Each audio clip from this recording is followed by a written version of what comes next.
For everyone. Democracy and freedom of expression is about tolerating the views that you don't like from someone you might not like.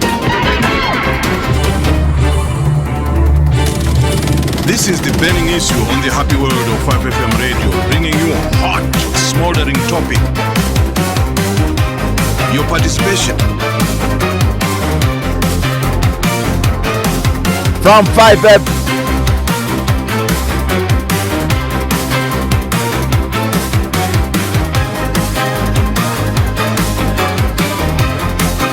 The 2003 years, Mateo, Chulu, Da Silva, Uncle Sam, and yes, truly, the son of a reverend. Yep, 2003, that's when we kicked off. 23 years later, I'm back on the airwaves. This is live from Lusaka, and this is 5FM, syndicating, on BMTV, Isunga Radio, Muchinga Radio, Tuta FM, Platinum Radio, Spice FM, Kalteta FM, ZFM, iWeb, and of course, yes, Lusaka Town. How are you doing in Zambia? I'm doing pretty good. Today, I've got a guest in the studio who is very familiar to you. It's 3 months before the August 13 elections. The election is dubbed a referendum on the UPND government and whether the opposition could dismantle the UPND government. That's another question. That is what we're going to discuss among many issues, this morning. My guest is Binwell Mpundu, outspoken kind of member of parliament and member of Tonse Alliance in charge of presidential, affairs. I'll say hello to him very shortly, but being son of a reverend, let me go to the passage from the Bible, and it comes from Revelation. Oh yes, we mourn, but we have hope, bright hope for tomorrow, when all who trust in Jesus Christ as Savior will move beyond pain and grief forever, because we shall be forever with the Lord. And it is not just some pipe dream, some opium to stupefy and misleading people. It is real, because Christ is real. Because in our past, there's a blood-stained cross on which the Prince of Glory died. Because of that bloody pain-filled past, we have hope when all things are made anew, and death shall be no more, no grief, and no crying. My guest on the program, Binwell Mpundu, Member of Parliament from Ghana, and member of Tonse Alliance in charge of presidential affairs. Good morning. Uncle Frank. Good morning to you. Thank you so much. It's a long time since I last, saw you. Yeah, it's been a long time. Yeah, before we go into our proper discussion, the passage I read is talking about hope. Do you have hope? Yes, I do. For this country? And first, where are we? How did we get here? That's part of the question.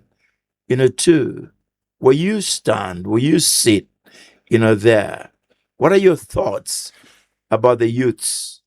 Some of them now are saying you have abandoned them by getting into Tonse. Let's clear that. First of all, Uncle Frank, very touching Bible passage. We are nothing without hope. Yeah. Every day, those of us who work, the very fact that we are hopeful that at the end of the month we'll get a salary is what keeps us going. We are Christians because of the hope that one day we are going to receive salvation. Everything we do is anchored on the hope that something great is going to come. Okay, I got into politics with the hope that I'll be able to effect change among the citizens. I come from a very poor background myself. I've told my story many a time. And God blessed me beyond what I expected.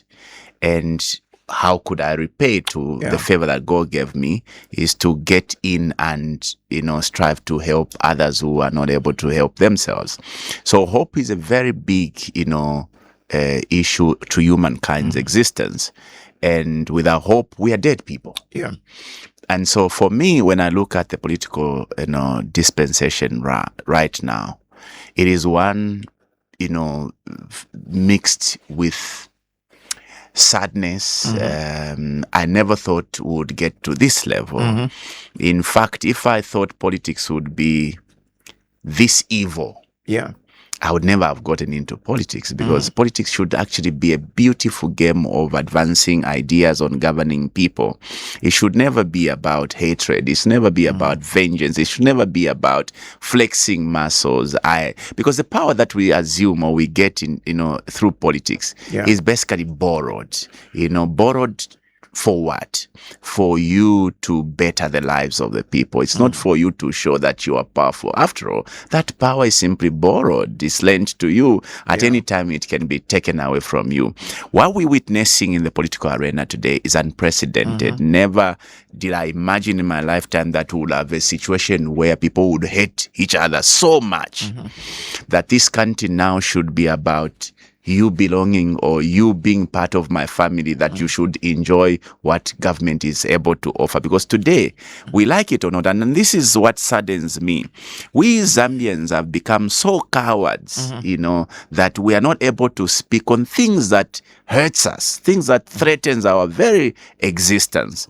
The laws that are being passed right now at Parliament, Uncle Frank, this is a reporting stage of Parliament. We are simply supposed to be receiving reports of committees.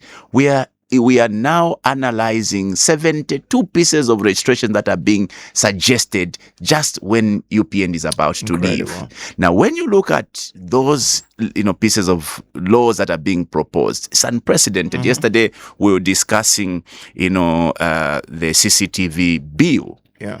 Interestingly, in that bill, the Minister of Home Affairs is suggesting, he wants to have power to now be able to insert, cameras in, restrooms. Oh my God. There was a discussion as to what a restroom is. A restroom is simply a toilet. Absolutely. Okay. If a minister could be as outrageous as proposing to insert CCTV cameras in restrooms, then we are doomed. Remember, when they enacted the cyber laws, which I think have literally, stifled our ability to hold them accountable, there was a provision in the cyber laws that gave power to law enforcement agencies to enter your premises and insert gadgets anywhere in your premises, meaning that the police can go into your bedroom, insert a recorder, they can go into your bedroom, insert a camera. Now remember, if somebody is going to intrude in my premise and insert a camera, obviously I would know, right? Even if I'm not there, because security agencies have the ability to get into your premises without you noticing them. Okay, but because of CCTVs, even when I'm not home, I'm able to capture that they entered into my premise.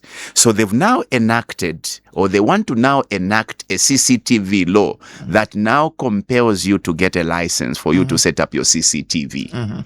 Now, guess what? If you want to invade into my privacy, and I want to catch you if you're going to attempt to get into my premise, I'll simply deny you a license to set up your own CCTV. So you can see that they are enacting laws that complements each other. Okay, the worst is what happened at Bill 7, where literally, government decides to impose itself or impose rules on the citizens, because you are aware, Uncle Frank, that whatever was proposed under Bill 7 was actually against the law. People have been celebrating the delimitation of constituencies. There's nothing called delimitation that has happened in that Bill 7. Oh, by the way, I've never commented on delimitation because I've been so hurt that a government could go to this level of, basically blindfolding the citizens to believe that they've done this when in fact they've just done something completely different. There's nothing called delimitation that has happened, through Bill 7. What they've basically been able to do is to realign constituencies to fit them into those who have been twerking for them. You are aware of the many MPs that have been supporting the UPND from the opposition. When you analyze all the constituencies that have been delimited, they've basically delimited constituents to fit into this one who supported us. As an example, Andrew Lubusha supported us. Let's create a constituency for him. Nyambose in supported us.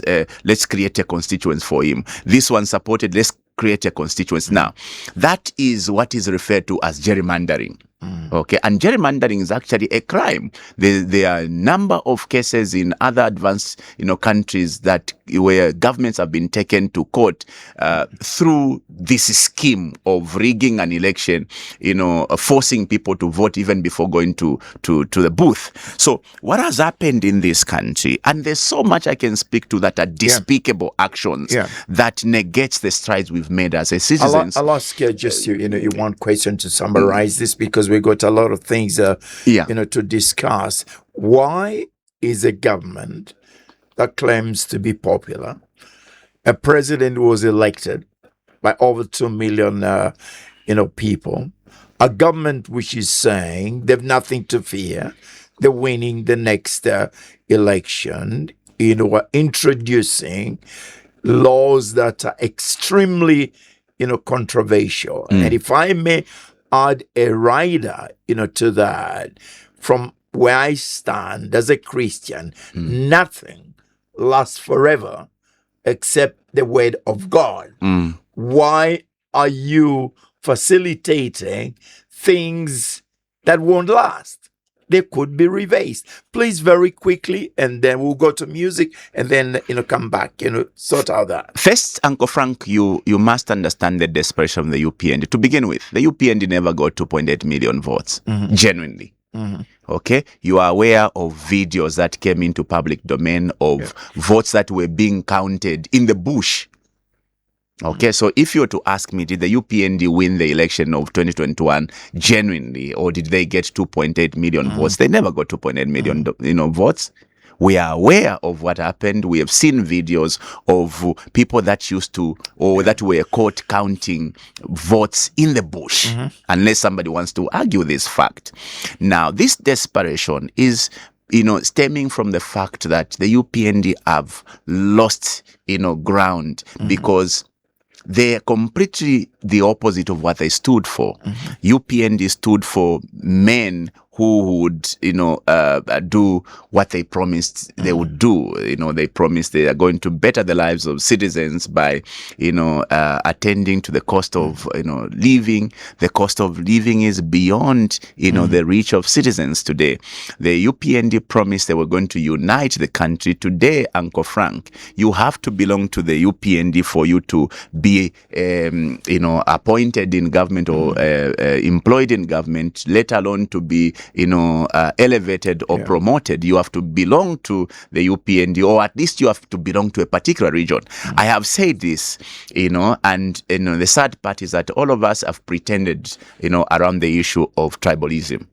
Tribalism has not started today, and obviously we cannot, blame the UPND entirely of having occasioned tribalism. But tribalism under the UPND has become so rife.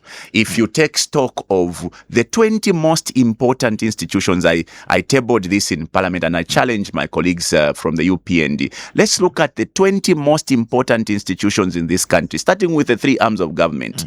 The people that are heading the three arms of government are from one region. The people that are heading the most important institutions, from security wings to parastatos to name what, are all coming from one region. Now in one way, in one way, I was talking to Bishop Mwamba yesterday, the president of UNIP, and we talked about One Zambia, One Nation, a great initiation by President Kaunda. In one or two words, is One Zambia, One Nation threatened? Yes, it is. In fact, we no longer have one Zambia, one nation. Now we have one Zambia, one region. And that's a notorious fact that nobody can ignore. If you're going to go and conduct a police recruitment, we're talking about 4,000 cadres recruited into the police service, of 90% people that are coming from one region.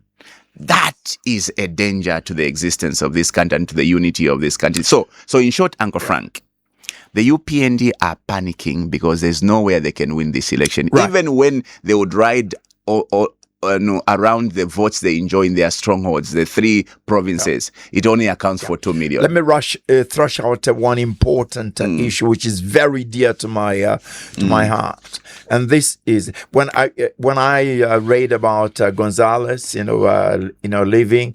I was just coming, to the studios, and one thing I remembered, the health aid, which a decision has to be made. I understand, today. For those of you who don't know about this health aid, the Americans are offering a health aid in return, for unprecedented access to our, minerals. Some people are saying we're about to sell the country. Your quick thoughts, before I play a song, and then we come back. Well, for me, first of all, let me say this, Uncle Frank, that my heart bleeds to see, Gonzalez leave. Yeah. He's a man that has stood with us. Yeah. In terms of, oppression. I survived myself a treason charge. Yeah. Interestingly, I was charged for treason. Yeah. I got a lot of support from the Americans through Gonzalez to have that nonsense, washed away. So to him leaving, for me, breaks my heart, because we had a champion of democracy who at any time would stand up and condemn, wholesomely whatever wrong that were being committed. Now, the issue of, the aid being tied to information about minerals and what has been quite controversial, with government having made the situation even worse because of their flip-flopping statements. Because today they will say this, tomorrow they turn around and say, look, we didn't, say that at all. I have had, unfortunately, a sit down with, Gonzalez to understand what this is. Yeah. And perhaps this could give me an opportunity to maybe speak to it in a little bit so that there's clarity. Yeah. From what I've gotten, and I hope I'm not wrong, is that the Americans are suggesting, for the very first time, the interest of the Americans have really not been, or have not materialized. Yeah. Look, the Americans are suggesting, what do we gain for all the help that we give this country? How much money have we been spending in supporting, this country in terms of access to, health care and all this, when our people who, want to come and do business here cannot manage to do business because of corruption. Okay. So they've reached a place where they now are on a transactional. If we're to support you, you must be able to level the playing field, deal with corruption so that the playing field is level, the Americans are able to participate, save for the mine that was opening yesterday and maybe 1-2 other projects. The Americans have simply walked back and not done business in the last couple of, the last 5 years. And so the lamentation of the Americans has been, where do our interests lie if there's rampant corruption that, does not create a level playing field? So where do we go from here? Where we go from here, according to them, is that it now must be transactional. If we're going to give you support, level the playing field. So if you can't level the playing field, if our people can't participate in business because of corruption, then we may as well have to hold on to our aid. Now, this is a very, very tricky conversation, but one that requires only transparency on both ends. Government should have been magnanimous enough to say, look, this is what the Americans are proposing, and we are agreeing to this, or we are disagreeing to this. And we discuss it as a nation. Exactly. Remember, speculations has killed nations. You know, when you create a void as government by failing to address pertinent issues affecting the people, unfortunately, there will never be a void. Somebody will come in and fill it, that void, with, you know, sometimes, you know, untruth. Okay, so I think that there is need for us to discuss this matter. Absolutely. You know, very open. In fact, Parliament should have discussed, Yes. this. It's massive. Yes. Really massive. Yes. Interestingly, Uncle Frank, our friends are scared in discussing very important issues affecting. You may have heard me, you know, pushing them to disclose the actual details of the ZAMSA, you know, versus Acum's pharmaceutical plant that is about to be, you know, constructed via a joint venture. I even took a motion, interestingly, which they actually, you know, evaded. In the public, there's been a lot of insinuation to a point that somebody has created a company, including their maids. You may have heard Honorable Msokotwani, you know, hitting on me in Parliament. Friend, you wanted to beat you up. Yeah. But you see, all those misunderstandings are going to arise whenever you are not available to give accurate information, so that then it is up to the citizens for them to be able to make a determination as to what is true and what is not. This is the burning issue. You know, my guest, Binwell Mpundu, you know, a member of Parliament from in Ghana. You know, my message to all you people in positions of authority, especially members of Parliament and ministers, please don't sell this country. You know, this is the only country that we have. God planted here for a reason, you know, so that we are shareholders in this amazing, you know, country. Ubuntu.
Zambia nomba munewe mwina Zambia weshitishe jale Rambo nomurwani aisa no lupio lwenge.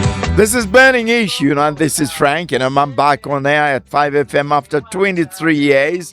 My guest is Binwell Mpundu, you know, Member of Parliament from Ghana, and a member of the Tonse, you know, Alliance. And before I ask you my question proper, you know, in this, you know, part of our, you know, discussion, I did make reference to the youths Have you abandoned them?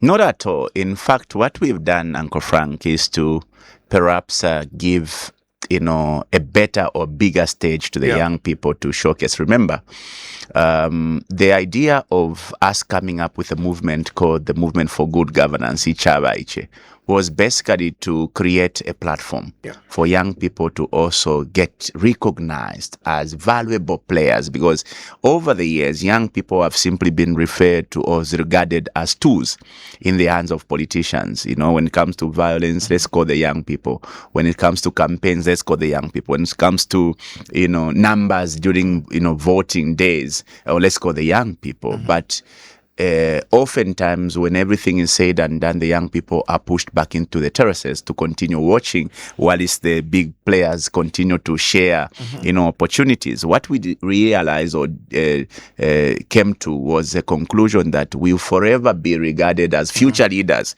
which future has not even been properly, described. And so we decided, let's get into the thick of things and, offer alternative as the next set of leaders for this country. Now, we did realize on the journey or along the way that we could not remove this monster, because here we are, Uncle Frank.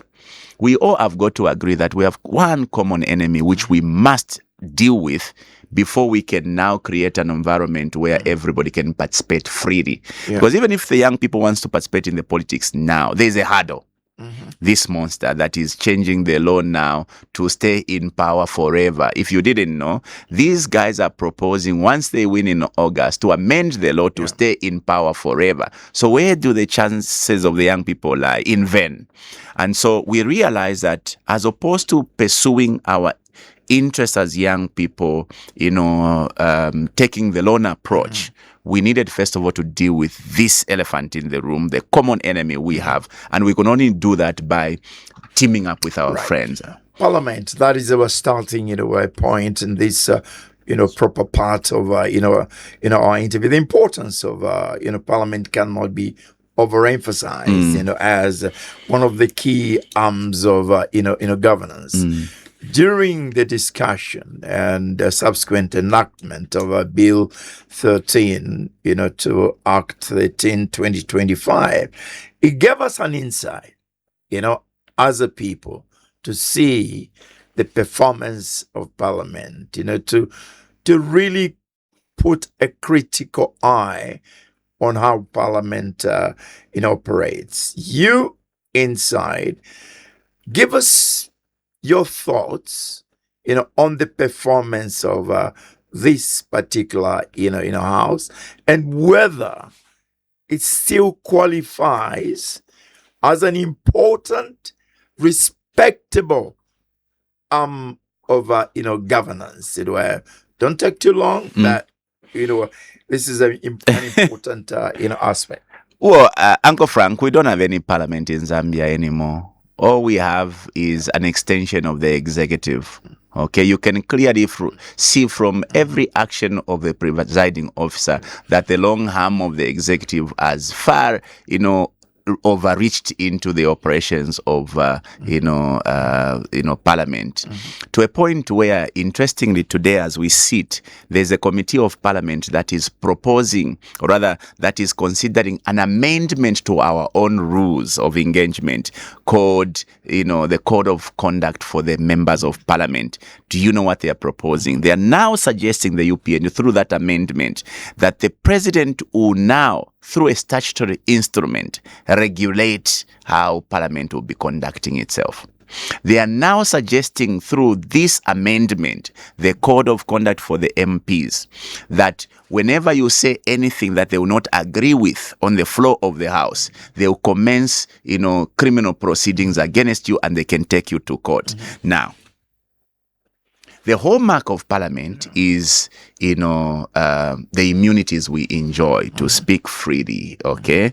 The freedoms of Parliament, anywhere in the Parliament you go, you've seen in other parliaments where members of Parliament can actually fight each other, okay, physically to some extent, because of the immunities they enjoy. And that immunity is so sacrosanct that you cannot attempt to remove it. The UPND are now proposing, let's take away the freedoms of the members of Parliament, let's remove the immunities, that now we can pick anybody from Parliament and drag him into the courts of law and jail him. Now, why they've done that, I know, is because they've already made a mistake. They sent to jail a member of Parliament called Munia Zulu against what the law holds.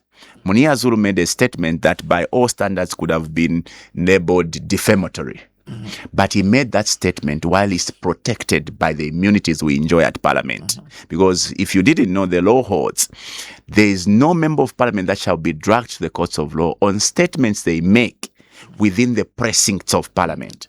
Now, precincts of Parliament includes the floor of the House and the surroundings, including where we sleep in the motels. All the statements we make in these surroundings are protected by law.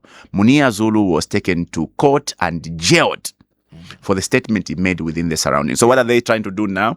Now they want to sanitize their actions of sending Munia Zulu to jail by amending the rules of Parliament to now enable them to drag a member of Parliament over the statements they make to court and jail them.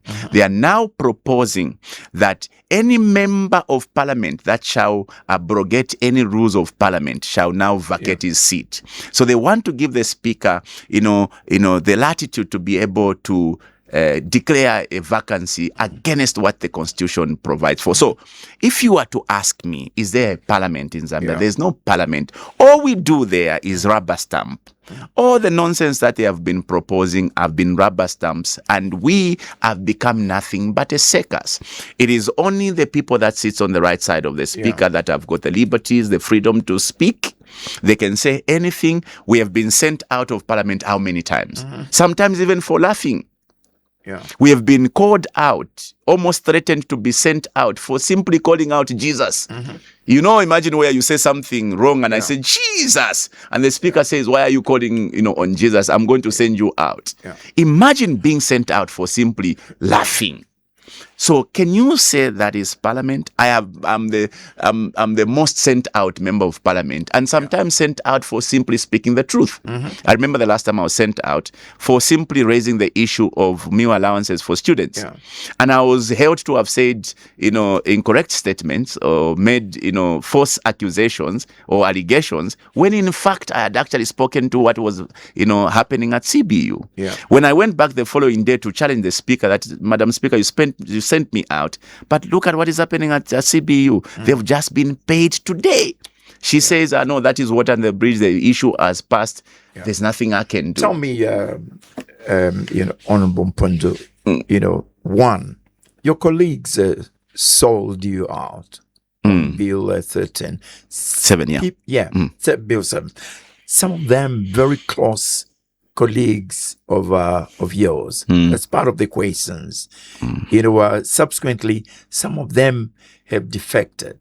Okay, they really have let their constituencies, down. They're Judas. There's no doubt about that. The other part of the equation: don't people who are doing this, enacting these laws, know that the same laws would revisit them, and then to make it worse, these laws are a mirror of where we are and where you want to take, the country, which is not the right way, because other countries are evolving. We are devolving.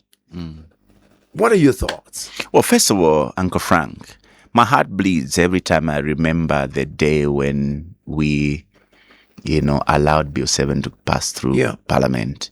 I sat down there and I looked at all my colleagues who voted for Bill 7, and I was so much at pain. I literally, shed tears because I never thought colleagues of mine would betray the citizens.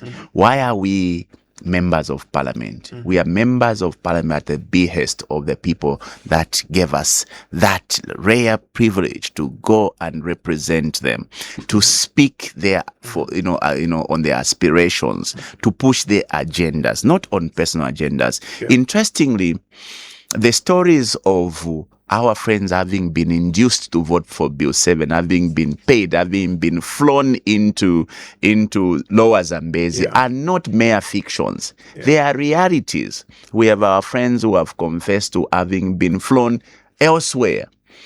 Okay? So imagine having to sell your country for reported, peanuts, change. Yeah. Because for argument's sake, if you give me 3 million kwacha, where will I take 3 million kwacha, Uncle Frank? 3 million kwacha in the next 2 days, if you ask me, it would be gone. Because I've got so much that I need to attend to. So I think that our friends need to realize that the country is bigger than all of us. Yes, we all are ambitious. We all have got needs. We all love money, Uncle Frank. I love money myself. But if I told you how much I've been enticed by many players, I can tell you there's no way under this earth that I would sell my country, even if it meant they are offering $10 million. I would never sell my country. So I think that the conscience of our friends, and our history will tell you, the people that have betrayed, citizens by going to vote for bogus, laws, have ended up very badly, and politics will never remember them. You remember the famous 22 members of Parliament under President Sata then. Tell me one name that has ever risen up from that, saga. I don't want to, sound like I'm a prophet of doom, but I know that a lot of our colleagues who have betrayed the citizens who find it very difficult to rise up politically or to find ground politically because it is, it's a grave matter to betray the trust of the Zambian people. So, again, history will tell you laws that are created to target a particular interest groups have come back haunting the very people that enacted those laws. We have famous laws like, the non-bailable law against motor vehicle theft that was enacted to target one individual called Matribo. You remember that? It only came back to haunt the very people that pushed that agenda. The proceeds of crime law, I remember vividly as a young politician, the argument that was advanced by the late, Vice President George Kunda against PF actually, that you cannot enact these laws, the so-called proceeds of crime law, because they are unconstitutional. They actually act against what the Constitution dictates, which demands that everyone is innocent until proven otherwise. Okay, the proceeds of crime law actually takes away, the onus on the investigative wings to prove that you are actually guilty. They place you on a guilty stand the moment you are accused. Okay? Now, these are laws that many noble people before have argued against whenever they were being enacted. But you see, the arrogance of numbers have always taken center stage, and people have enacted these rules that have come back to haunt them. We are the similar, situation around, the grade 12 clause, where people blindly go to enact a law that only came to haunt them. So history, stands to judge all of us, or has repeated itself, has, shown up its ugly head to remind people that when you enact laws targeted at individuals, they will come back and haunt you. And this is the reminder I'm giving to my colleagues in the UPND. These laws, the cyber laws, an example, the UPND must never think that they will be in power forever. The people that they are sending to jail, okay, ignoring the evils of their own people, one day they will be on the other side, and these laws will haunt them. So it is a moral lesson, Uncle Frank, that whenever we do things, we must always do them, believing that, in the Bible passage that teaches us, do unto others what you would like them to do unto Tell you. me, many institutions have been weakened. I don't want to use a very strong, word. The judiciary, for example, we've talked about in a parliament. Many voices are quiet. Are you telling me, Honorable Mpundu, that there are no men and women out there in the judiciary, in parliament, of course, one or two of you, in cabinet, who would say, Mr. President, we are on a wrong and dangerous trajectory that would be very, very difficult to address. It will take many, many years to get the country, back to where it should be. I mean, the judiciary. I know a lot of my colleagues in the judiciary, well learned, morally upright people. The question is, why is this government getting away with anything? And I mean anything. Please. So, Uncle Frank, this country is gone. The institutions are gone. I have always been referring to how institutions, as an example, like the Electoral Commission of Zambia, which is a very integral part of holding free and fair election, has been diluted to a point where typical cadres, Uncle Frank, are the ones managing the Electoral Commission of Zambia. As if appointing, McDonald Chipenzi, a typical UPND cadre, was not enough. As if appointing Mwangala Zalomis Bamaiba Mwangala, a typical cadre of the UPND, to head the Electoral Commission of Zambia was not grave a matter enough. Just 2 weeks ago, the president goes and appoints another cadre who was actually gearing to participate in the election in Luansha to go and beef up the cadres that are already at Electoral Commission of Zambia. The judiciary that you referred to, Uncle Frank, just now, a committee of parliament, a special committee, is interrogating the appointments of judges.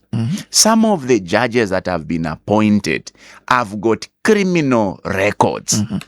How do you appoint a judge or an individual who is stained with criminality to go and sit to preside over the affairs of people, and you expect justice is going to be dispersed? What we are seeing in the courts of law today, Uncle Frank, is very sad. There are citizens that have been taken to jail for not committing any crime. And I've got these examples that breaks my heart. Typical example of Honorable Chilangwa. The story of Honorable Chilangwa, the story of Honorable Chitotela is heartbreaking. From whichever point you stand, Honorable Chitotela is taken to jail for 10 years over a crime that he was never close to. 99 witnesses testifies, including 16 police officers. They find him guilty over the testimony of just one cadre, the chairman of security for the UPND. 3 judges from 3 different regions. The High Court judge in charge of Luapula says, I cannot find fault in this. I can't sentence him. Refers the file to another judge in Northern Province. He also refuses. Takes the same file to another judge in the Central Province. He also refuses. Based on the evidence. Overwhelmingly, everybody says there's no matter here to warrant somebody to be taken to jail. This person was never around the commission of that crime. What is the total gain out of this? The total gain is obviously somebody wants to wield power, wants to, silence every critic, silence everyone who they perceive would stand in their way. Some of us are appearing before the courts of laws for things that even a little child would laugh at. Uncle Frank, defend yourself. Since when did the statement defend yourself become a crime in this country? Because this current president here, President Hakainde Hichilema, made that statement not one time, maybe 10 times. In fact, President Hakainde Hichilema went as far as saying, if they come with pangas, pick pangas as well. So what is wrong that some of us would use that, statement and we must be sent to jail? But do you know what? They can get away with sending people to jail because they weaponize, the justice system. That is why people like Munia can go to jail even when the law protects them. It is a very sad day. And I say this, Uncle Frank, I'm one who we would never bend to oppressors. I'm one who we would never say, please don't send me to jail. I would never do that. I would rather die in a jail, because we have every duty to protect this country. And I know there are some people who listen to this conversation and say, I'm doing politics. Wait until this injustice visits you. Remember, an injustice committed to one person is an injustice committed to the society. So when you stand akimbo, when injustices are being committed against citizens, one day the injustice will visit you on the door. Everybody wanted to think that it was politicians who were being targeted. Where are we today? We had a reverend in Kitwe, a pastor in Kitwe, who was sent to jail for simply standing up for the marketeers against an outrageous decision that was made by the council. Where is Bishop Alec Banda? He's being dragged for nonsensical accusations. There's nobody who is safe in this country, Uncle Frank. Even those who went to dance for the UPND, thinking they'll protect them, like my brother from the former member of Parliament for Kasama. Where is he today? So nobody should ever think that they are safe. When a dictator starts his actions, first you start with those who are openly opposing. When he deals with the opposition, he will get back now in-house to deal with all those seemingly who may stand up against him at any time. Tell me, you can say that, because you're conversant on governance issues. You see perhaps more clearly than the electorate. Why is it, that there's still a lot of people who feel UPND has done enough, to merit another, term? And in addition to that, opposition political parties who are punching holes in this government are also punching holes in yourselves, in terms of unifying, so that you can address the common, enemy.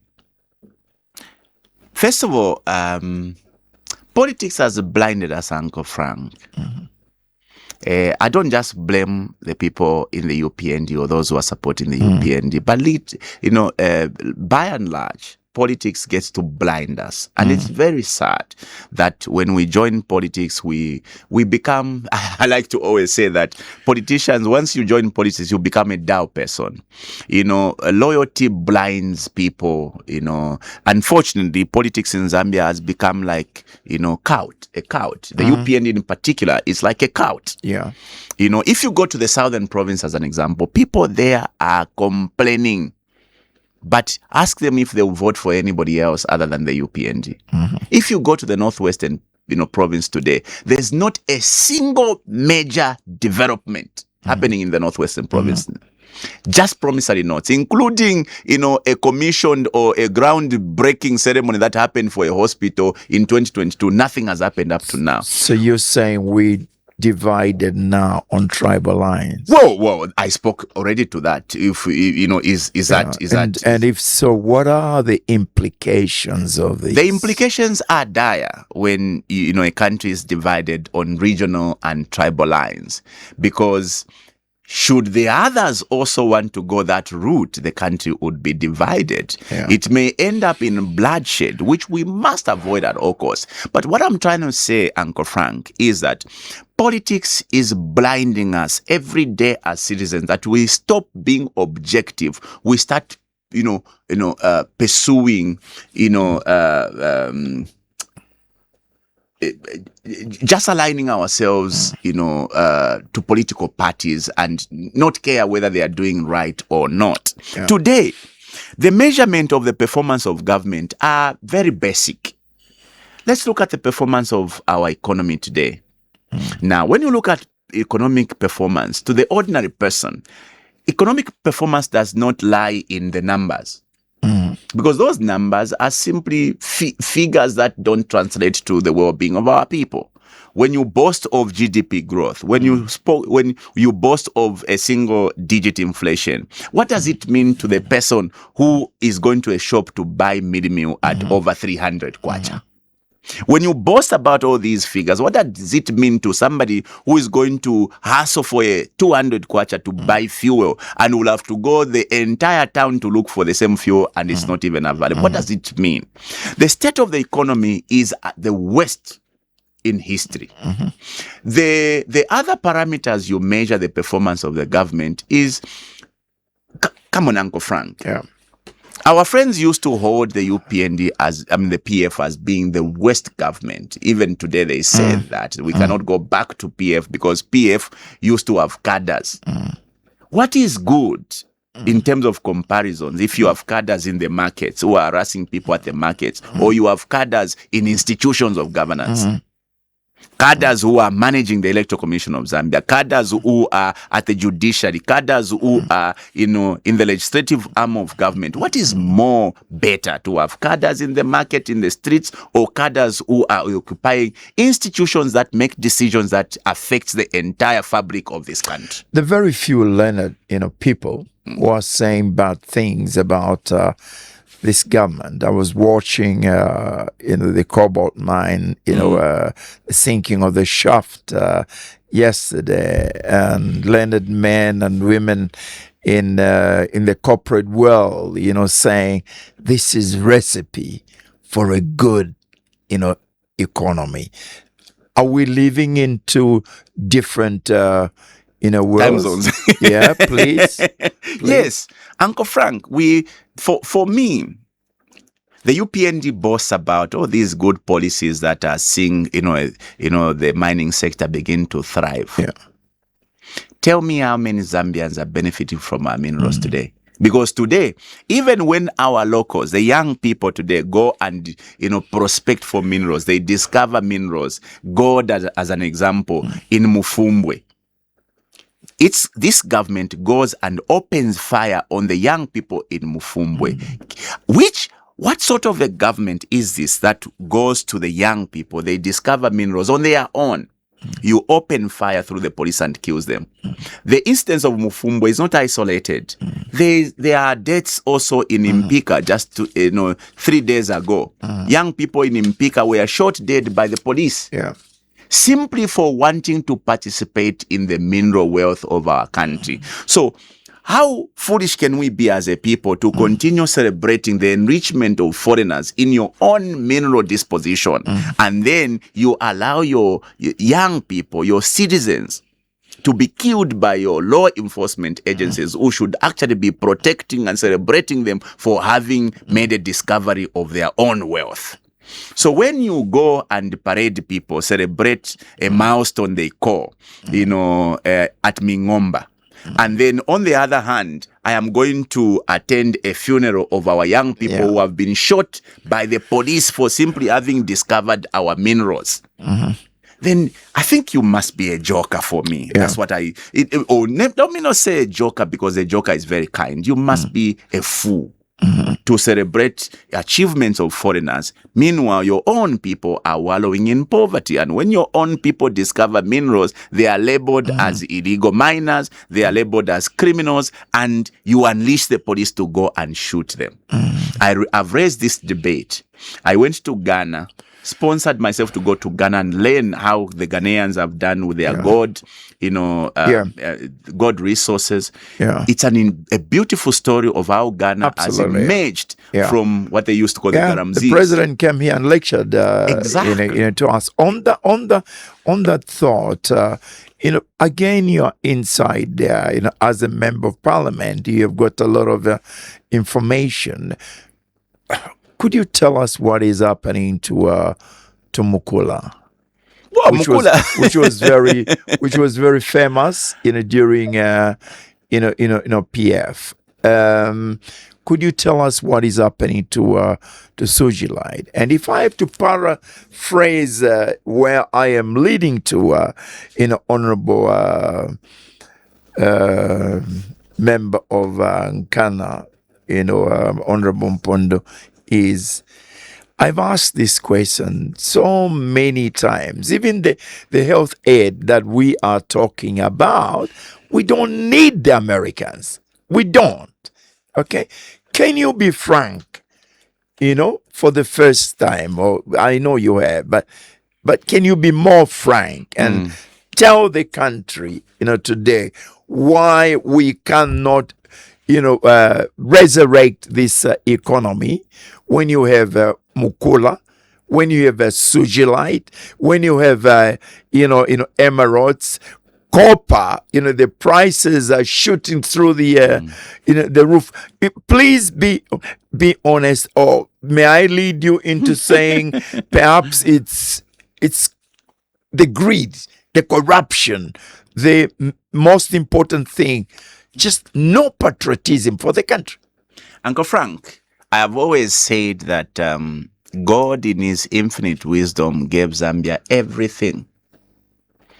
Uncle Frank, I'm very young.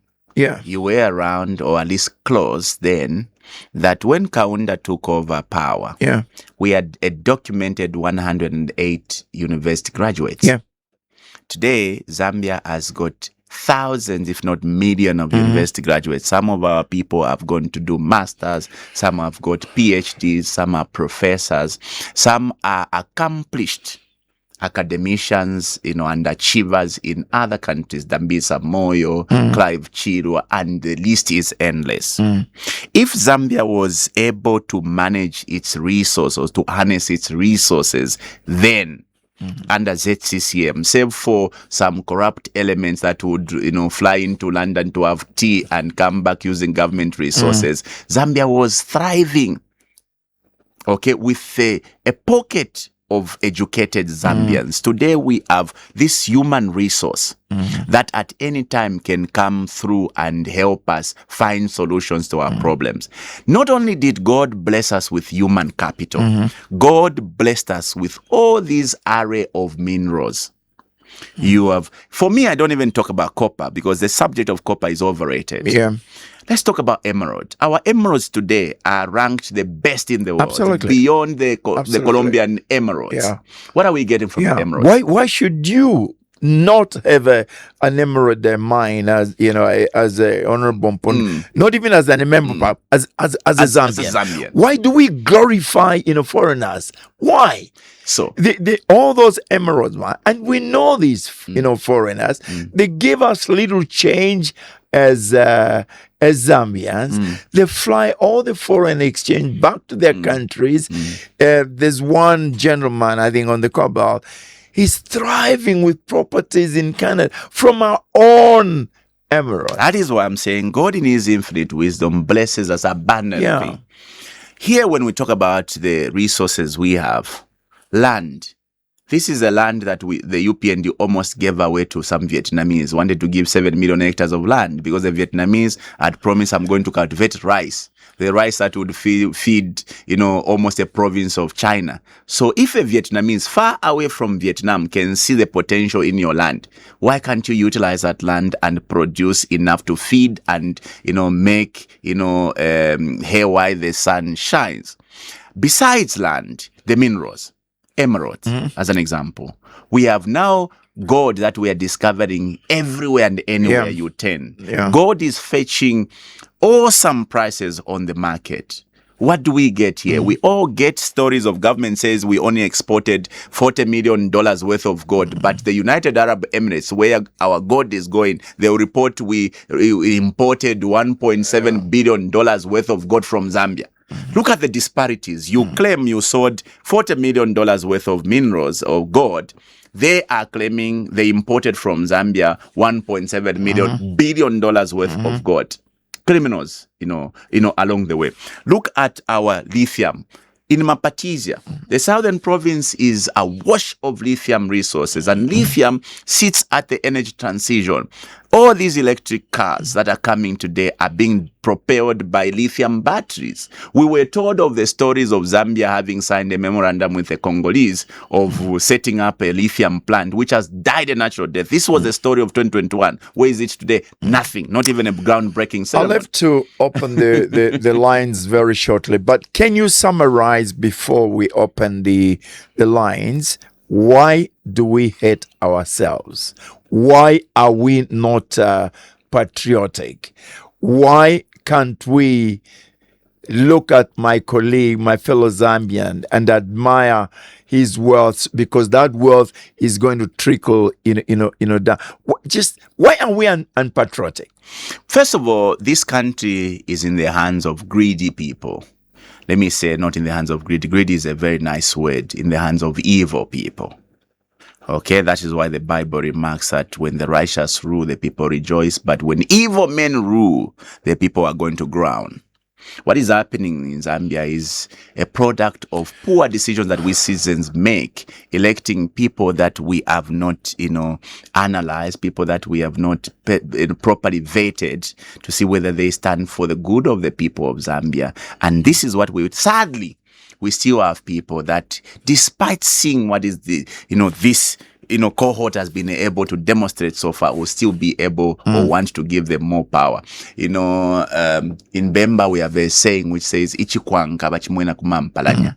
In 5 years, if you can't demonstrate your worth as a leader, why would you want to be asking for another 5 years? These characters have been borrowing unprecedentedly and have nothing to show other than toilets under the so-called CDF. And how do we know that you are better off? Because I think you're made from the same cloth. We are never. Yeah, no, really. I mean, how do our people know that this is a good guy? Some of your colleagues, MPs, some of them are my relatives. Yeah, and even me, who is a relative, thought they were good guys. Okay, but it's a difficult situation for the electorate. How do the electorate make the right decision? Miles Monroe, the late, Uncle Frank, remarks that the hallmark of leadership is character. Yeah.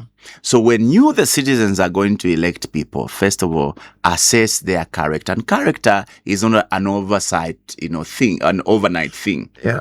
The character of an individual is formed up from the time he was little. Where was I born? What sort of a life did I lead? What did I stand for when I was a child and when I grew up? In my private life, what do I stand for? Yeah. What did I do in my business? How did I get my businesses? How did I get rich if I'm rich? Okay?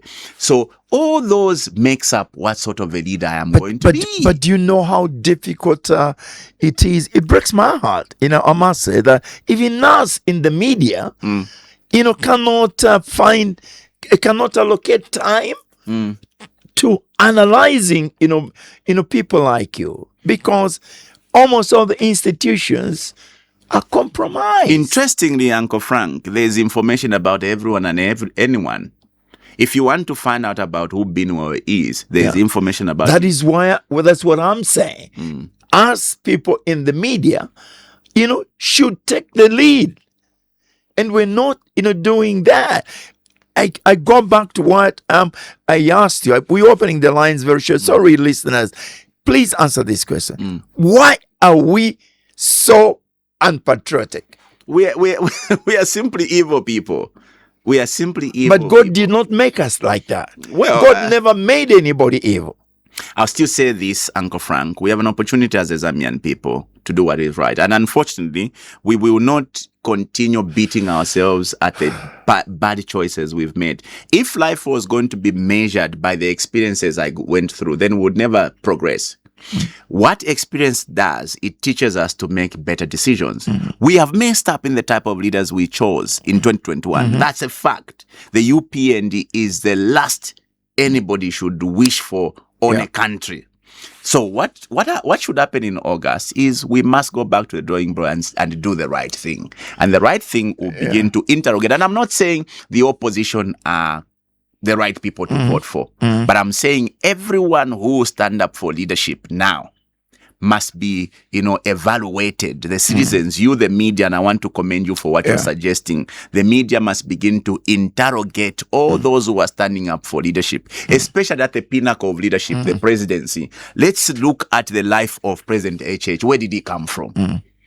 What house did he come from? Who was he as a child? How did he perform in school? What did he stand for? Was he a criminal? Was he legit? How did he get his business? If Mpundu is going to stand, let's look at him. Where was he born? Where did he come from? What sort of a person is he? If KBF is going to stand, we need to ask those pertinent questions, and the information is abound, because character is what defines what sort of a leader I am going to be. Because if you ignore those small traits, if I was a criminal, if I got my wealth through criminality, through deception, chances are that if you give me power, I'll be more deceptive than I was before you gave me power. Is the environment right? Is it conducive? People ask you, the politicians, opposition are saying, the democratic space is very narrow. You're still, confident you would achieve positive results even when the environment is so difficult? I was very young, but I loved dearly KK. Yeah. Even though I knew that also KK did some unthinkables. Yeah. KK was a very strong man, Uncle Frank.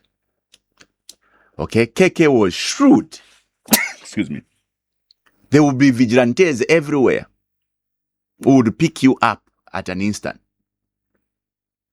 In short, KK had a very strong grip over the citizens. I know. To remove KK was not a small achievement. No matter how oppressive a regime is going to be, no matter how bad the political environment is going to be, remember we're just coming out of a one-party state in 1991, but still KK went. The environment right now is extremely unconducive. We have actually created a demon. Demons are created, or monsters, or oppressors, tyrannies, dictators are not born as dictators. They are created by the laws. Sadly, we have allowed laws that are creating another monster. We will remember this day, Uncle Frank. If the UPND goes through, their desire is HH must live forever. You have survived 5 years of this incompetency. As a citizen, I want to say this. You have survived 5 years. In fact, I say Zambians deserve to be given, certificates of Mwabombe for surviving 5 years of this incompetence. Imagine forever under this kind of leadership, this chipante leadership. That is now a moral question to every Zambian. That is, a reminder or a challenge to every Zambian. Are you prepared? Are you telling me you can survive 10, 15, 20 years of this incompetence we are seeing? This corruption. Oh, by the way, PF was corrupt. I used to be part of PF. PF was corrupt. The corruption of PF cannot come anywhere close to the corruption. The data is very valuable if you go to the Financial Intelligence Center. Why are you not reporting them to the agencies if you know that they are corrupt? Do you know how many times citizens have reported to the anti-corruption over corrupt, suspicions? Do you know it doesn't have to take the Anti-Corruption Commission for me to report for them to act? There are so many, decisions that have been made by government, because corruption does not just mean me giving you and you, receiving a bribe. corruption stems. In fact, the biggest part of corruption is in the decision. I'll have to open the lines. Thank you. My guest on the program, Binwell Mpundu, Member of Parliament from Ghana. The number to call us, 0955 221515. Sorry, it took a bit long. We had to delve into a number of issues. 0955 221515.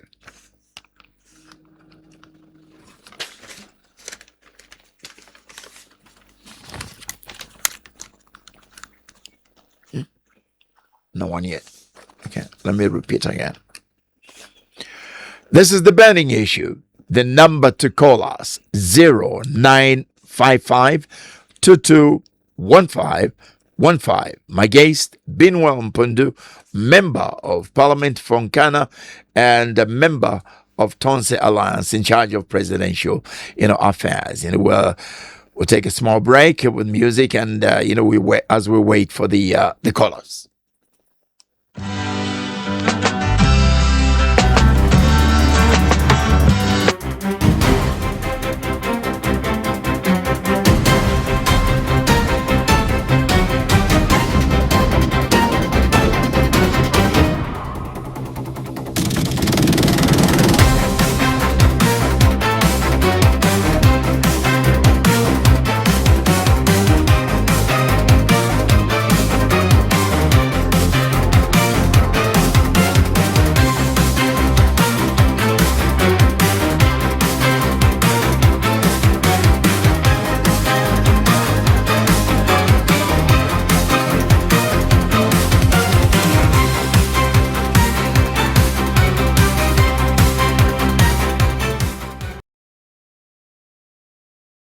Mama, umchungwa, ugwa Zambia, na tusunge, ichalo tesu, we uteko ni we winen, we mwene wachalo, bantunga wa shitishe chalo, ukepaisha bantu, kashimune uchenjele, Kulia baba mwisa Vale fwayo Kona ula Ichalo Jesu Mama Alamune Uko sefie Chifya balwani Mutalo Jesu Shua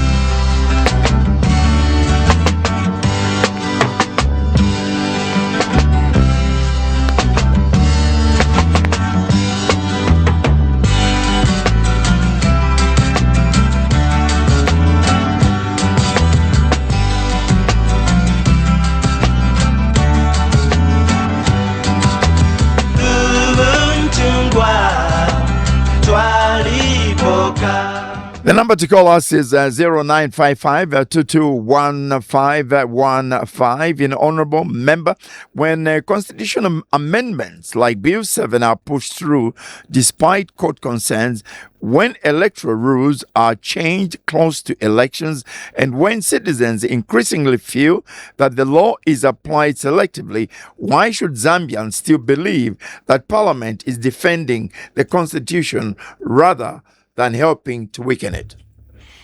Very important observation. I don't even understand how at this stage anyone in Zambia would expect that Parliament would do anything right for the citizens and not do what is right for those who are in power today. This Parliament has basically been reduced to just simply a rubber stamp that pushes the agenda of those who are in power. Unfortunately, this is not a Parliament that we can expect can hold the executive to account. It is basically has become an extended arm of the executive. So it's far-fetched to believe that this Parliament anything good can come out of it. Let's see if we can get a caller. Good morning. Hello, good morning. Morning. Your name, please? Wadia, within Lusaka. Wadia.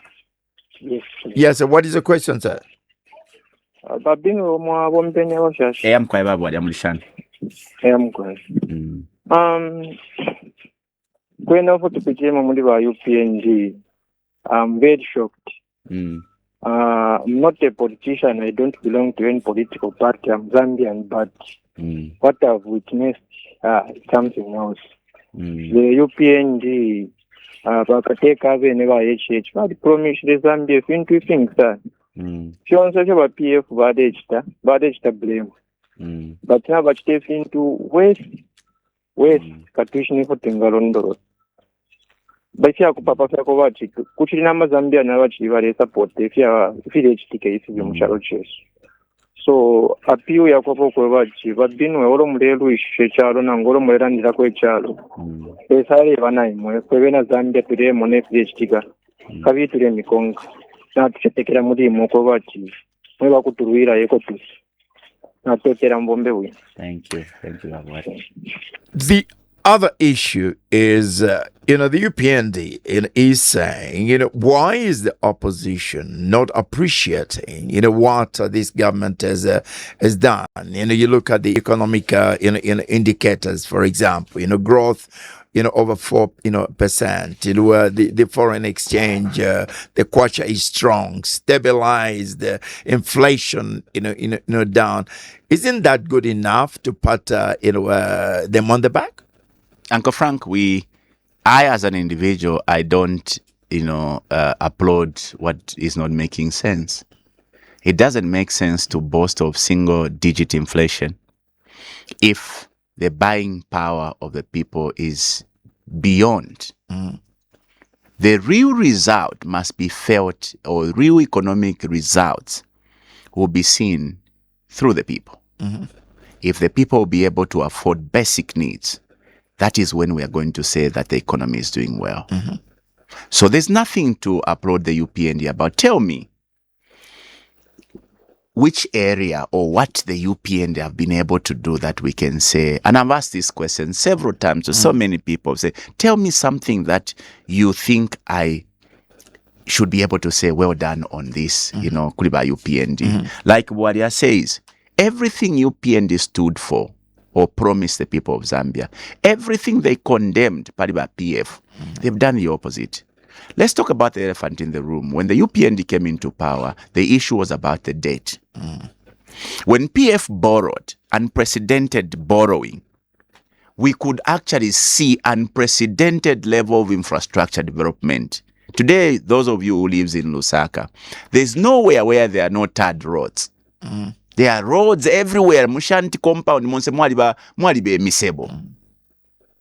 Have you seen the UPND do a single road in Lusaka other than Tunetoma last minute attempt? We call it election, hurry projects. I think we're caller. Let me pick up in a caller. Good morning. Morning. Hello, good morning. Morning. Your name, please? Mwamba. Yes. Yeah, what is the question, sir? Binwell, Twabuka ba Mwamba mlishani. inshallah, Inshallah. Quickly, just a reminder. I just want to remind you. Mreikishala UPND na Cornelius mwetu wababali anjat pamingalato. Mingalato. So the reminder that I want to remind, don't concentrate on the issue they will keep South Africa. Please.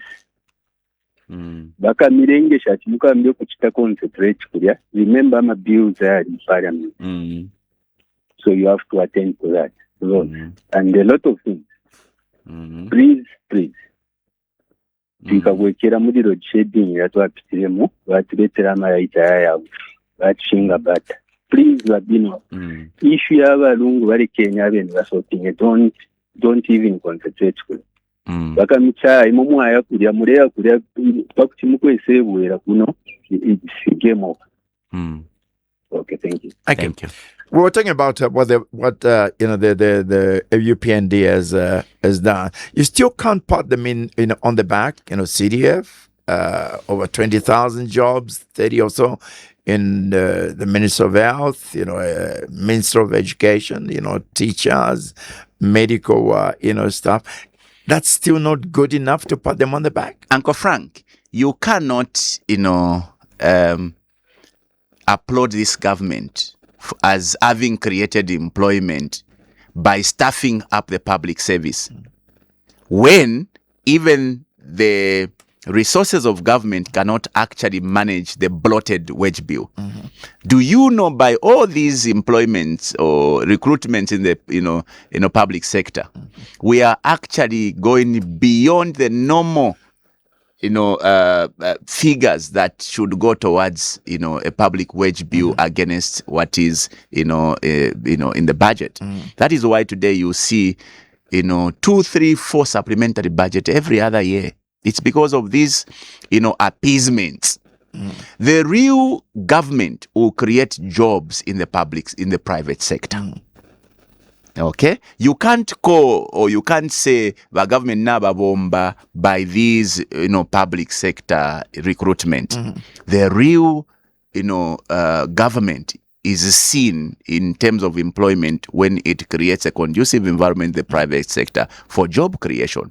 Today, when every businessman thought that UPND would do better to enhance businesses, the businesses are all dying. Of course, we went through a challenge. That is just politics. That is just politics. And I can challenge you, Uncle Frank, go to Mulungushi if they are producing anything there. Because Mulungushi should be supported by a thriving cotton industry. What about the cotton industry is dead. What about the mines which were unproductive? The one in Luansha, for example, Shaft 28. I want to challenge anyone in Luansha if Shaft 28 will start operating anytime soon. Okay. Yes. There's some announcements that have been made, the Mingomba. What about Mopani? What about KCM? Mopani is also up and running. Uncle Frank, you know what has happened at Mopani. Today, as we speak, miners are leaving Mopani. Today, Nangumuntu na akolwa ku Mopani, they will not actually subject them to a breathing test. Why? Because they are scared of them being sent out. Because the turnover of miners at Mopani is unprecedented. Miners are leaving Mopani. Mopani used to be a place to go for people who wanted to work in the mines. Today, everyone is running away from Mopani. Let me pick up another caller. Good morning. Yes, morning. How are you? I'm fine, thank you. Your name, sir? The name you're talking to Morgan within Lusaka. Yes, Morgan. Yes, Morgan. Yeah. Go ahead quickly. Good morning, Binwell, Mpundu, independent member of Parliament from Mukana, not the PF, but I know that you are independent. Morgan, good morning, sir. Yeah, so for me, I think you are too much complaining. Cyber law, which the government of UPN designed, because hate speech, the president removed the defamation of the president had been removed, and now we have the cyber law, which we have. We know that yes, Mavonga went to jail and lose his full parliamentary seat through the same way. Say, we members and the Easterners were too many, and they went to jail and lose that. But what we want, we still one Zambia, one nation. One love and one people. We are all the one umbrella, which Kaunda brought, and we are celebrated on 28th April.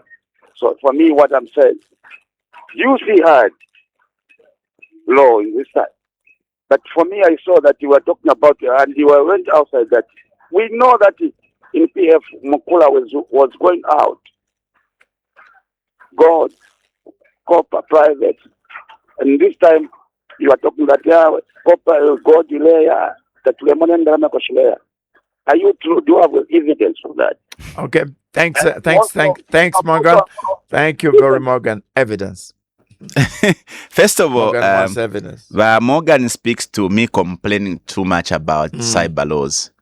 The rights of citizens to give opinions are enshrined. The rights of citizens to hold a government account, to express themselves, are enshrined in the Constitution.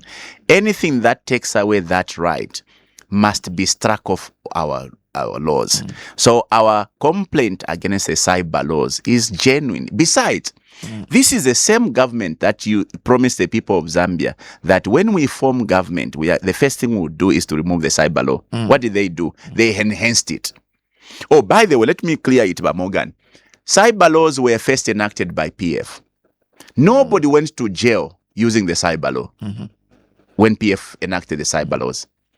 When UPND promised that they will remove the cyber laws, we were all excited because we thought that these people are Democrats. They will allow the people to enjoy their freedom of expression. When they came in, they did not remove the cyber laws. They actually created more cyber rules or laws. They created the cyber crimes law, cyber security law, and now they are creating the CCTV law. 3 laws that goes to now give excessive powers to the law enforcement agencies to now begin to invade in our privacies, to now start arresting people without, an arrest warrant, to be searching people without search warrants. The sad part, Uncle Frank, is that even when we talk about these laws, the application is what is so nauseating. You will have one person stand on a press conference and say, "Uyu Edgar Lungu uyu ngaisa ku Northwestern, we are going to circumcise him." Those young people from Northwestern province, but ama leaders, baba youth. What did we see? Nothing. Why me? No kumupingula tabamupingula lelo. And Morgan is claiming that President Bari Fumiako, the defamation of the president. It is the same defamation of the president that Waimi was taken to jail or court for. The young man called Runi Kapia in Kalulushi was arrested for simply asking, is the president okay? You remember that time when people speculated whether the president was, okay, or he was, unwell. How can you even go to an extent of arresting citizens for simply asking if the president was unwell? So we are not complainants. We are basically holding this government accountable for their promises. They promised that they would do well to promote the rights of citizens to express themselves, but they're doing the opposite. Hate speech. If indeed we had a law around hate speech, the first person that should have been brought to task was the president. The president went into Southern Province, in Mbwengwa, and says, these people hates me because of where I come from. I did not choose to be born a Tonga. I did not choose to be born from Wengwa. They hate me because nafuma kuno inendi mutonga ababambi aba. Ironically, the president forgot that most of the votes he got came from the very people that he was accusing now hates them. You remember when he said, you can even touch the venom, the hate, you can even see it and feel it. Mabonga was simply jailed, or was jailed for simply saying, imwe tribalism that you are championing. Imagine if na ifo fweba kuchipata, na fweba bembanga tuwaliambiro kuchitefi, fwe tuli bengi. How is that statement even more worse than the president saying these other people, the tribes, hates me because I come from Wengwa? We'll be ending in a moment, but not before I ask you to do we have a caller? We have a caller. Let's have a final caller. Good morning. Yes, good morning, sir. Morning, sir. Your name, please? Overton, calling from Kade. Yes, Everton. Go ahead quickly. We have run out of time. Okay, Mr. Binwell, sir. Good. How are you, Overton? Okay, sir. Yeah, I just wanted to contribute over the Mulungushi textiles because I'm a resident of Kabwe. Excellent. I've been to Mulungushi textiles for some time now. That the president coming to Kabwe opening Mulungushi, I think that wasn't a good deal because the only part that has been opened at Mulungushi is the printing part. The end part of all the process that is done at Mulungushi, the cotton, weaving and everything, the end part, which is printing, is the part that has been opened to. So this saying of they've opened Mungushi, revamping of Mungushi, I think let's stop saying that because it's more like we are fooling the people of Cabo. And a lot of citizens around in Cabo are just seated home and hearing Mungushi has been opened, going there, maybe you only find maybe less than 50 people. They are working at Mungushi. Then lastly, but not the least, just conclude, big ups to you, Mr. Binwell. I think I am all in support. You continue the same spirit. I think you are a very better man for our coming future. Thank you very much, sir. Thank you. Yeah, Uncle Frank. Let me. Yeah, let me make this, very clear, because I've been a victim of this. I mean, I've been, a media person for 56 years now. Okay, I'm not perfect, right? But I must confess, for the first time, a lot of my views, are taken in a different context because. It's the first time I've realized that a number of people are very uncomfortable with diverse positions. Okay, they will only want to hear one side. Really, this is important because I do a lot of writings, and I'll be doing a lot of coverages as we go towards the elections. Okay, I want to make it very clear. I've always given a lot of time to the opposition. Okay, for one simple reason. Okay, the government of the day got a lot of facilities. Okay, to sensitize, to disseminate. Okay, I did the same thing with UPND. I've always done that. When UPND was in opposition on my radio station, I gave them a lot of time. Okay, I cannot continue with the same trajectory. I try and balance, but to summarize, the most important thing is if you're not going to appreciate diverse view, you will be failing in making a proper analysis of the situation. Sure. I pray that my colleagues out there, who I love very much, I've served all the 7 governments, and I appreciate. I have no time to join, politics. I'm a very proud, Zambian. We have seen it all. 7 ceremonies I've attended and worked for 7, governments. Today, 56 years later, I can never take a position. But before we end, quickly those issues, and quickly, let me just summarize everything that I'm going to ask you. 1, deal with the Mulungushi and all those. And then I want to ask you whether Tonse, really in your summary, Tonse is your right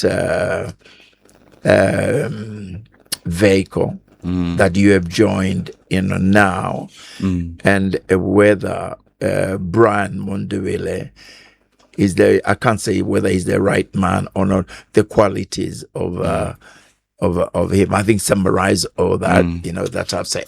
So, Uncle Frank, you've heard from a resident of Kabwe that what happened at Mulungushi is a joke. Exactly what I said. For Mulungushi to be revamped, it's not just equipping it with, some almost obsolete, parts.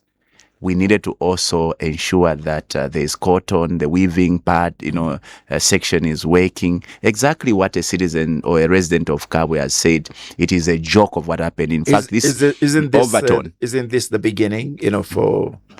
to recap. Well, the celebration seems to have been like, everything has been sorted. Overton is saying you are actually fooling us here in Kabwe by suggesting that, Mulungushi is now up and running. It is not. And that is not me. But Mwamba said, for our opposition, which to concentrate on South Africa regarding the ECL. It's like it's a scheme developed by UPN to keep us busy. And I've said this to many of my friends that, yes, as we concentrate on what has happened, an abominable action, by the way, Uncle Frank, I think that there's no normal people who can desecrate the body of a former president the way the UPND have done to the former president ECL. It's despicable in every sense. The actions of the UPND must be condemned around what they've done to ECL. at bare minimum, you cannot condemn a post-mortem on somebody's body when there are people who are claiming their body.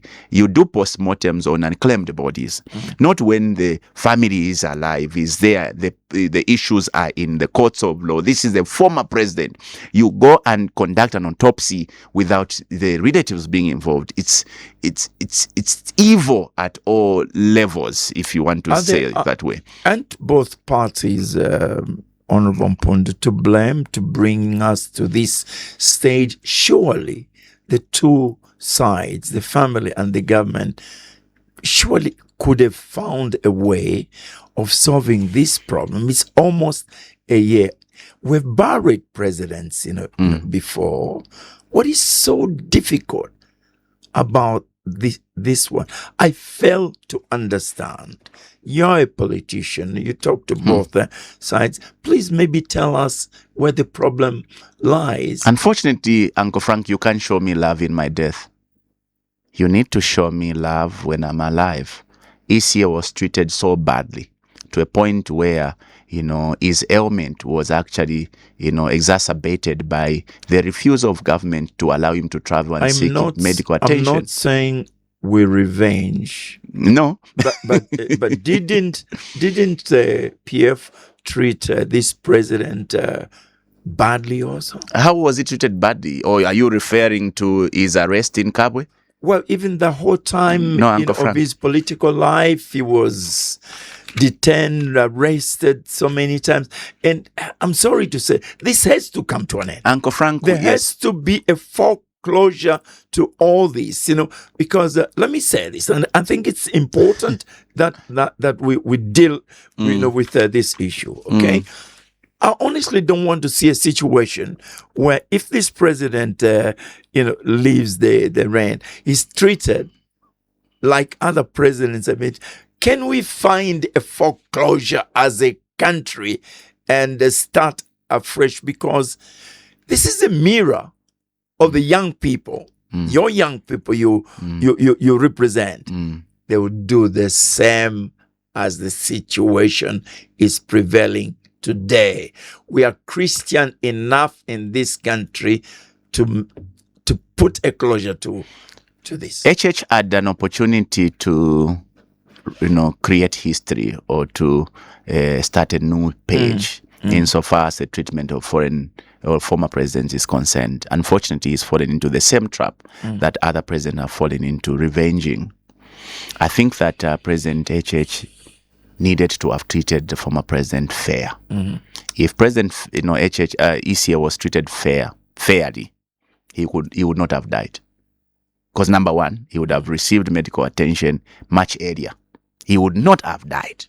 And so that is why you can understand from the family's perspective is that they are expressing their hunger at the treatment that Isia received when he was alive and the treatment they keep to show him when he's dead. Because who takes a grieving family to court? Okay, honestly speaking. Okay, better late than never. Honorable, what are your expectations on the ECL issue? Well, my expectation is that there's no law that compels government to manage that funeral or to be in charge of that funeral. The family should be allowed to make a decision. Okay. This government must stay away. They've caused so much damage, not only to the ECL, to the legacy of this country, to, they've embarrassed this country enough. What they've done is cannot be comprehended with. They must stay away. They must allow the family to make a decision. And that's how we can end this matter. Okay. Now, quickly, and then Tonse. So I was trying to just quickly, as I said, speak to Tonse. Mwamba was warning us that we are going to be kept busy by the UPN when the bills are going through Parliament. And I saw it yesterday. Right. An important bill called the CCTV bill. Only 2 people discussed it.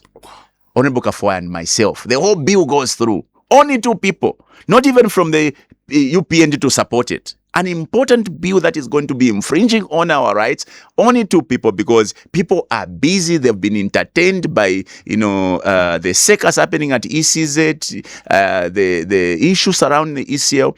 And I want to agree with Bamwamba that they are keeping us busy because they are pushing all these, unwanted stuff to go through Parliament. Right. So Tonse for me is like a bus. You know, Uncle Frank have always said that when you set on a journey, the first thing that comes is to agree, if you are a group, that Tibane, Milo, this is the time we are going on a journey from Lusaka to Kitwe. The next thing is to agree on a vehicle, or tukanina majandu.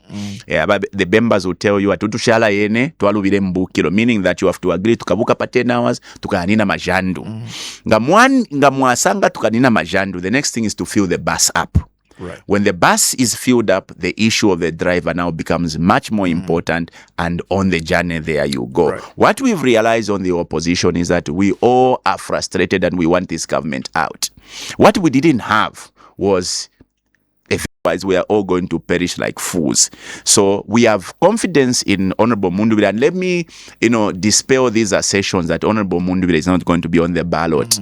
The constitution of this republic is what qualifies and disqualifies a citizen from standing and not standing as a presidential candidate. Where Honorable Mpundu stands today, he meets all the qualification. But we know these characters, but they play Mingalato, they would want to do anything. We will not accept, and I want to say this, Uncle Frank, we will not accept any machination that will want to play around the candidature of Brand Mundubile. So I am appealing to citizens, I'm appealing to the opposition.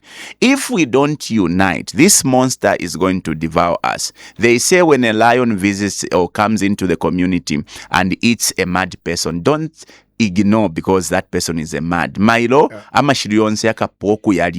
it will come for you, the normal people. This is where we are. We have a common enemy. We have a lion in our community. To kill a lion in the village, you have to all unite and kill that lion. Thank you, Uncle Frank. My final question, and please, be brief. I'm asking you this because I'm a son of a reverend. If we leave this office, studio, which we're going to do very shortly, and you meet Jesus outside, what kind of discussion would you conduct? First of all, I would thank God through Jesus Christ for who He has made me. I value what God has made me. I am grateful to God for all the opportunities He's given me, things that I never had, things that I have. I'm grateful to God. I would ask God to bless us with better leaders. And also just, perhaps plant, a sense of consciousness in the people that as we make decisions, especially in August, we make the right decisions that are going to help us rise above all these challenges that we've gone through. You talk too much. Do you sleep? Are you afraid? I am afraid. I am scared. I don't know what they are planning. I have heard some very evil plans of the UPND on my life. I have heard they want to lock me up before the elections. Ordinarily, as a human being, I am afraid because it's in a human, but I am not scared to give up. So if the UPND are planning to lock me up in jail, the people who are in jail are human beings. I did not commit a crime. I've never committed a crime. I'm 43 years old. This is the first time I'm coming before a court of law for things that I have never, for a crime I've not committed. So, yes, I am afraid as a human being, but I'm not scared. I will not stop moving. I will not stop talking. In fact, the more they threaten me is the more that I'm going to speak louder. Thank you. Thank you, Uncle Frank. My guest on the program, Honorable Binwell Mpundu, Member of Parliament from Ghana, and a member of Tonse in charge of presidential affairs. This has been a burning issue. My God, 23 years on, and I was last on this program 23 years ago. Like Binwell said, I equally thank God. God has been, wonderful. It's been a long journey. People ask me how I've managed. Very simple. I am fueled like fuel. I'm fueled by God, and I'm driven, by Jesus. Thank you for listening. This has been 5FM, and this has been a burning issue. And I'm Frank. Good morning. to you all as I leave you with a gospel song which I love, very much. I remain Frank. Good morning. Tune in